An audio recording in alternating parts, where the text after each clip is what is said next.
A nossa trajetória é marcada por dor.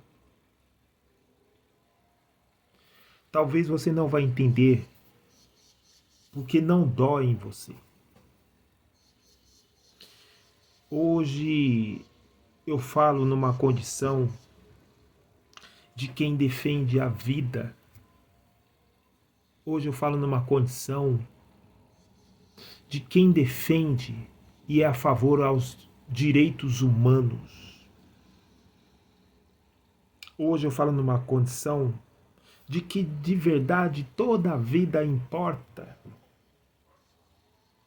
Mas diante do que a gente vive, dos retrocessos, de toda a maldade, de toda a violência, de naturalização, eu falo que as vidas negras importam. Eu falo que a vida da população indígena importa. Eu falo que a vida dos favelados importa. Há um discurso hoje de guerra ao tráfico e que nesse discurso se produz e se naturaliza mortes como resultado positivos de um projeto de segurança pública. Hoje todos os favelados do Rio de Janeiro, de São Paulo, todas as favelas choram o choro de Jacaré. Choram o choro da favela de Jacaré. Nesse país, nós pretos, nós pobres, sofremos desde o processo de escravidão.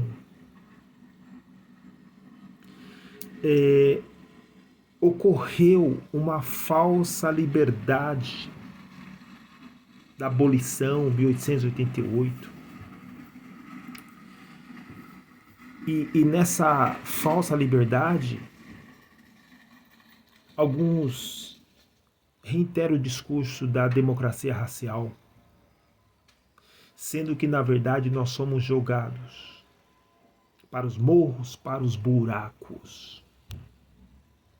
Para os morros ou para os buracos, para as favelas. Não nos queriam, não queriam a nossa família no centro, nos lugares mais centralizados. Expulsaram do centro. Porque nós éramos tidos como feios, sujos, bagunceiros, badeneiros, desordeiros, maloqueiros e perigosos. Nós somos marginalizados todos os dias. Nós somos jogados às margens. Criaram um apartheid no Brasil. Alguns se negam a ver esse apartheid. Inclusive muitos moram nesse apartheid, mas não reconhecem, não sabem que é um apartheid. Foram cegados. E nós estamos aqui, dentro desse contexto até hoje. Subindo e descendo os morros, saindo dos buracos. Subindo e descendo os escadões. Correndo todos os riscos e perigos. A nossa trajetória é marcada por dor. Não se esqueçam, mas se esquecerem, eu, no meu papel como cidadão, daquilo que eu faço e gosto de fazer, e eu sei que eu preciso fazer, com a minha consciência ética, eu vou lembrá-los Nossa trajetória é marcada por dor. Talvez você, na sua insensibilidade, poderá considerar essa minha fala como um vitimismo, como um mimimi, mas eu vou te entender. Por que eu vou te entender? Não é a sua dor? Então é vitimismo, é mimimi, não dói em você. Nós estamos aí diante de um dia sagrado, dia das mães. Será marcado esse dia pela dor. Será marcado pela dor. É muito triste.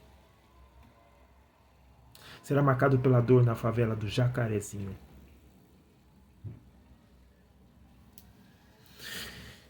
Nós vivemos hoje uma situação de guerra, de mortes. Vivemos uma situação de genocídio, de assassinatos praticado pelo Estado, federal e estadual. Federal e estadual. Aceitar a justificativa de que todos os mortos ali na favela Jacarezinho eram suspeitos, é aceitar a pena de morte, meu brother, minha querida. E nossa Constituição não prevê pena de morte. Não prevê pena de morte.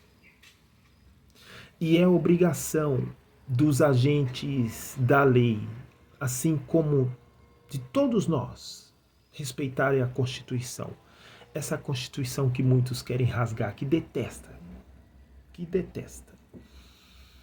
Talvez em outro momento a gente vai conversar sobre isso. Principalmente essa direita extremista detesta essa Constituição. É um absurdo. É um absurdo. Essas pessoas se tornaram monstros. Não sei o que você se tornou, apoiando essa mentalidade. A favela tem direitos. Os direitos são para todos os humanos. Moradores das favelas são cidadãs e cidadãos. Os pretos são cidadãs e cidadãos. Os moradores de Jacarezinho foram acordados nessa data do dia 6, sob intenso tiroteio em uma operação policial que resultou no assassinato de 24 civis e um militar. Infelizmente, mais uma mãe de um militar que chora o seu morto. E essa incursão na favela ali do Jacarezinho, ela durou mais de 9 horas. Mais de 9 horas. Guerra. Diante de uma conjuntura que nós estamos vivendo, que nós estamos vivenciando, de fome, de vírus, de fragilidade educacional. A minha atuação é como professor. A minha atuação é como professor. É muito triste.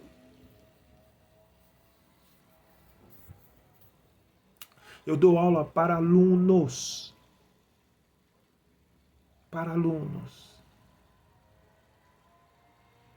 Que moram nas favelas.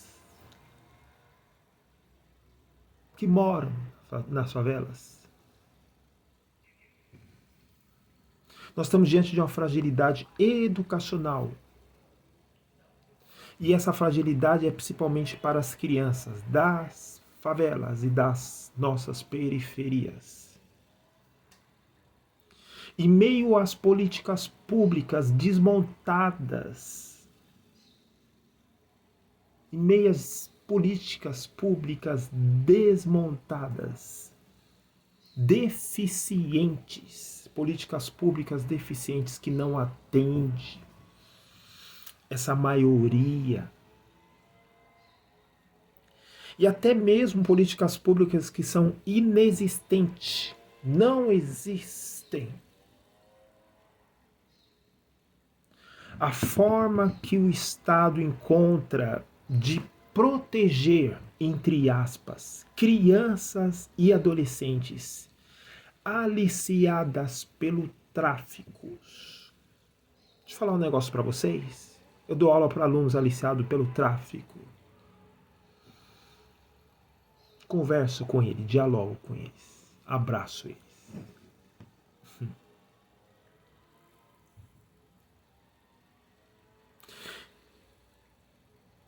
Tudo isso que aconteceu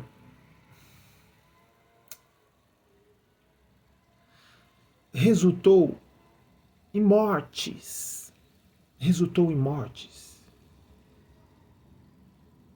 Ao invés deles protegerem as crianças e adolescentes, resultou em mortes. E o pior, nós estamos numa situação que estamos sofrendo com as pessoas feridas e com a perda dos nossos entes queridos. Estamos diante de uma pandemia que já matou mais de 410 mil pessoas. É muito triste, pois já não bastasse estarmos morrendo por uma doença que agride mais as pessoas pobres, que não têm acesso a essas políticas públicas. E ainda nós somos submetidos a um cotidiano brutal, violento por parte do Estado. Essa operação foi a mais letal da história. Tem gente que não entendeu isso aí. Foi a mais letal, mais violenta do Estado do Rio de Janeiro. E a justificativa qual foi? De proteger os direitos fundamentais de criança e adolescente. Olha que absurdo, contraditório. Proteger os demais moradores que residem nessas comunidades. Morrer dentro do quarto de uma criança de 8 anos de idade. Isso é estar protegendo as crianças? Que direitos são esses que estão sendo garantidos? Não há outro nome para o que acontece nas favelas e periferias, nas nossas favelas. Não há outro nome. O que nós estamos vivendo é um genocídio contra a população negra desse país. Diante dessa realidade de extermínio, nós precisamos questionar constantemente quais vidas importam. Todas as vidas importam? Esse governador, os responsáveis por essa ação, por essa atrocidade, eles precisam urgentemente ser responsabilizados. Essa investigação, ela tem que ser séria e precisa ser eficaz. Inclusive, deve seguir os parâmetros internacionais para que os agentes do Estado que cometeram ou participaram desse extermínio desses jovens sejam responsabilizados e julgados por esses crimes. A resposta à chacina do Jacarezinho, ela precisa ser imediata. O genocídio contra os corpos negros e favelados, ele segue sendo naturalizado. E o pior, não causa espanto. Tem gente que está indiferente, insensível. Deixa eu Deixa eu falar outra coisa. Muitos pseudos cristãos, muitos falsos cristãos, que seguem essa lógica religiosa, que está de mãos dadas com os opressores, com milicianos, com assassinos, com torturadores. Essa bancada que está de lado dessas pessoas, está ao lado dessas pessoas, aplaudiram e aplaudem essas ações. Banaliza essa maldade. Banaliza essa maldade. Inclusive são esses que repetem aquele clichê que levou muitos a chegarem no poder. Que bandido bom é bandido morto. É o cúmulo do absurdo. Na lógica cristã.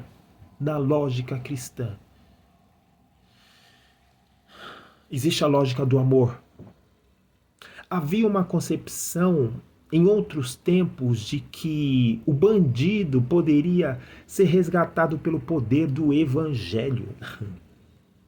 Esse povo que se diz evangélicos, hoje, eles são irreconhecíveis. É vergonhoso. Estão comemorando a morte do ímpio, enquanto que a lógica cristã é outra coisa. Se baseia na lógica do amor. Deus lamenta, Deus chora a morte do ímpio. Eu vou terminar dizendo assim para você: nós seguiremos de pé, sendo resistência, não vamos desistir. Seguiremos de pé, sendo resistência.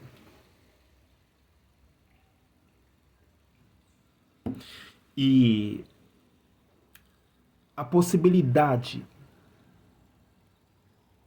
desse mundo racista, genocida, que nos matam todos os dias, ela não pode acabar. Nós seguiremos de pé. Seguiremos sendo resistência. Seguiremos sendo a possibilidade para que isso mude. Porque nós estamos lutando por justiça e por questões éticas, por questões humanas. Some conosco, abrace as causas das minorias que sofrem, que morrem, pelas mães que perdem seus filhos nessas situações. Grande abraço.